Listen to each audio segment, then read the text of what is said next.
Você já se perguntou o que o vegetariano come de proteína? Vem comigo descobrir!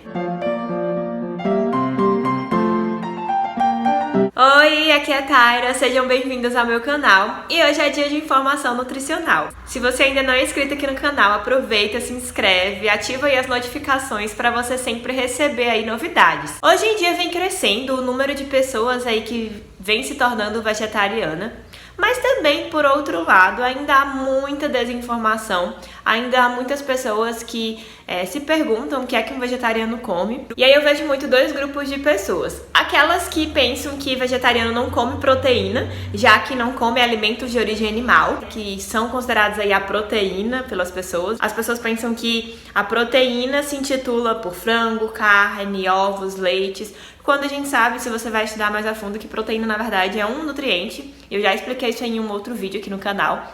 A proteína é um nutriente encontrado em alguns alimentos, então não dá pra dizer que apenas os alimentos de origem animal têm proteína. Mas aí tudo bem, a gente encontra esse grupo de pessoas que pensam que vegetariano não come proteína, e tem infelizmente aquele grupo de pessoas que se tornam vegetarianos ou diminuem muito o consumo dos alimentos de origem animal e fazem isso de maneira errada, então fazem ali com falta de informações, deixando de consumir determinados alimentos que são necessários serem consumidos e aí acabam realmente tendo falta de consumo aí de proteína. É por isso que eu decidi trazer esse vídeo para vocês, mostrando qual devem ser as maiores fontes de proteína, né, de um vegetariano e onde a gente encontra essas proteínas que realmente devem ser ali consumidos diariamente por todos esses vegetarianos.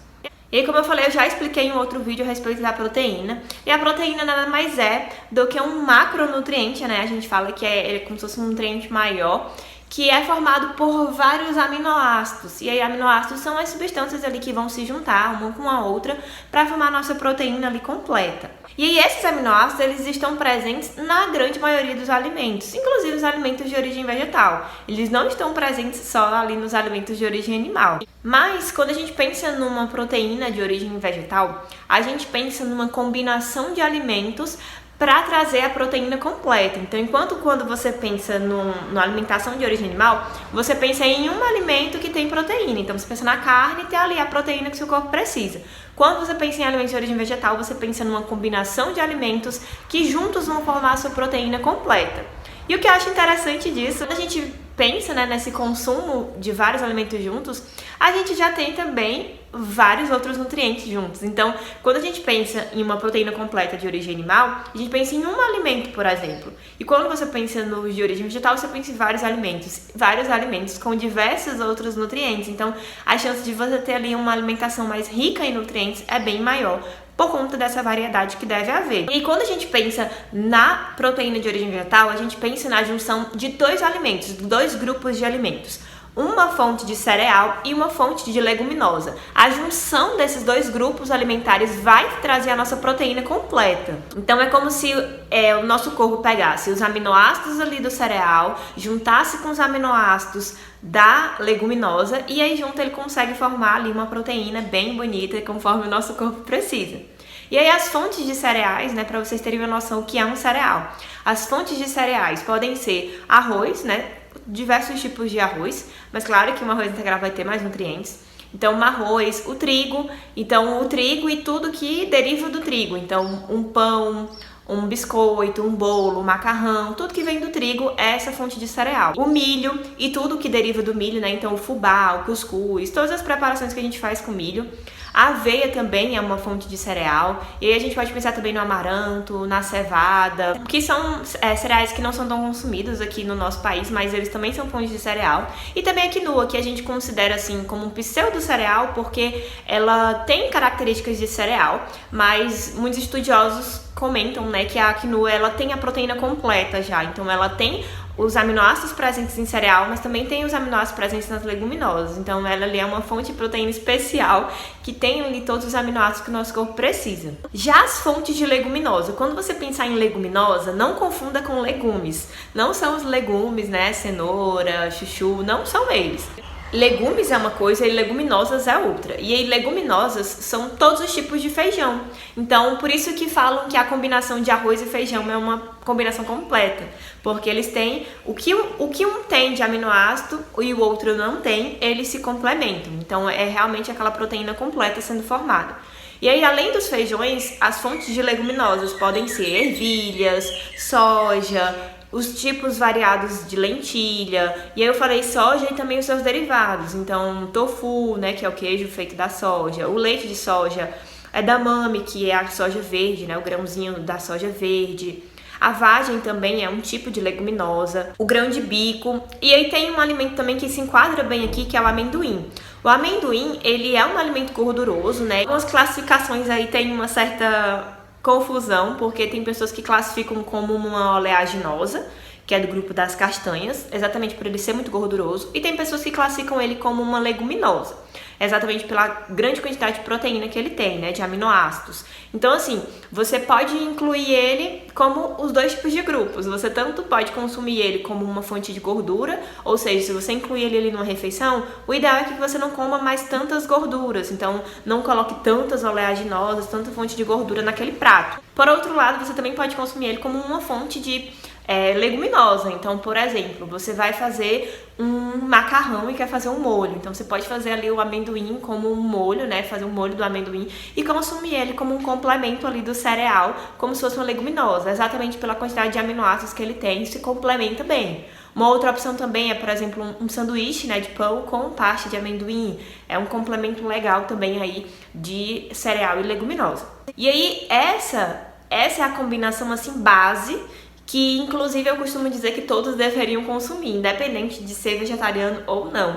Eu acredito que é realmente, como eu falei pra vocês, uma combinação que forma proteína completa, mas também uma combinação de vários nutrientes. Você soma ali não só a proteína, até porque a gente não deve fechar aqui os nossos olhos e olhar apenas para proteína. O nosso corpo vai muito além disso. Inclusive, para formar a própria proteína, você precisa de outros nutrientes também. Então, você precisa de vitaminas, minerais. Então, é importante que você tenha esse consumo ali variado de alimentos. Então, essa é a combinação básica, eu acho que todos deveriam consumir, né? O arroz e o feijão, um hambúrguer de ervilha feito com aveia e ervilha, enfim, vários tipos de combinação que você pode ir montando aí. Mas a gente tem também outros alimentos que são fontes de aminoácidos e também vão ajudar, vão contribuir na formação de proteínas. Inclusive, eu tenho um vídeo aqui no canal, eu vou deixar aqui na descrição desse vídeo. Foi um vídeo que eu falei de principais alimentos fontes de proteína, de maneira assim isolada, né? Eu trago e analiso alguns alimentos que têm certas quantidades de proteína e vão contribuir muito com a formação aí da sua proteína no seu corpo. Então, vai lá conferir esse vídeo para você entender ali pelo menos os principais, né, os que mais têm proteína de origem vegetal. E aí uma dica pra gente finalizar é que você pode consumir essa proteína, né, essas fontes aí de aminoácidos em refeições variadas. Então, você pode consumir, por exemplo, no café da manhã, um pão feito do trigo e no almoço comer uma leguminosa, porque o seu corpo ele consegue armazenar esses aminoácidos. Então, um aminoácido que você comeu ali de manhã pode se juntar com um aminoácido que você comeu à tarde ou à noite e formar a sua proteína.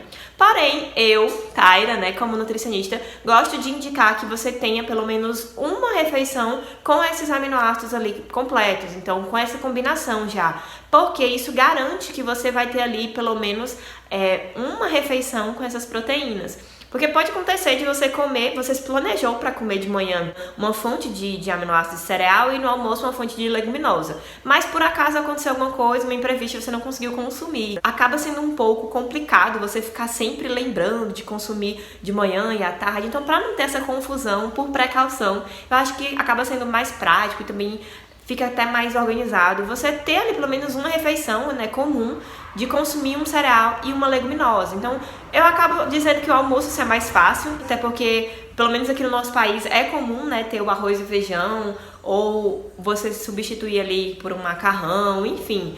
Então, eu te oriento a ter pelo menos uma refeição assim completa. Mas claro, se você puder fazer isso nas outras refeições, né, um café da manhã também bem completo, vai ser melhor ainda para o seu corpo, né? Vai ser ali uma proteína a mais que você vai estar consumindo para ajudar o seu corpo a funcionar melhor. Afinal, proteína não está só relacionada com estética. Proteína é muito importante para o funcionamento do nosso corpo. Tanto sustentação, né, como também para a nossa imunidade, para a produção de enzimas que vão fazer com que reações aconteçam no nosso corpo. Então ela tem muita função, então é importante que a gente realmente consuma ela com cautela, da maneira como deve ser. Se esse vídeo te ajudou, não esquece de curtir aqui e de também compartilhar com outras pessoas que precisam desse tipo de informação. Independente de ser vegetariano ou não, esse é um tipo de informação que eu acho que todos deveriam saber, porque é o que traz saúde para o nosso corpo, né? Que faz com que o nosso corpo funcione melhor. Então compartilha aí com outras pessoas. E é isso, gente. Eu espero que vocês tenham gostado. Tchauzinho!